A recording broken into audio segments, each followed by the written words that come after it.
Praise the lord. ప్రభువైన యేసుక్రీస్తు నామములో మీ అందరికీ శుభాలు. యెషయా గ్రంథం 50వ అధ్యాయం 10వ మాట, మీలో యెహోవాకు భయపడి ఆయన సేవకుని మాట వినువాడెవడు? వెలుగు లేకయే చీకటిలో నడుచువాడు యెహోవా నామమును ఆశ్రయించి తన దేవుణ్ణి నమ్ముకొనవలెను.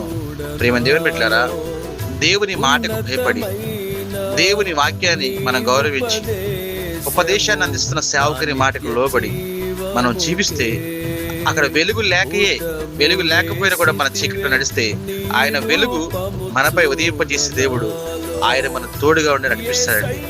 చీకట్లో ఎవరు నడవగలరు?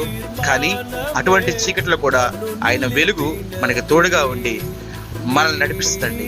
కారణం ఏంటంటే ఆయన నామాన్ని మనం ఆశ్రయించాం కాబట్టి. ఆయన ఆశ్రయించిన మనకు వెలుగు లేని చోట కూడా వెలుగు కలిగినట్టుగా దేవుడు సహాయం చేసి నడిపించును గాక. ఆమేన్.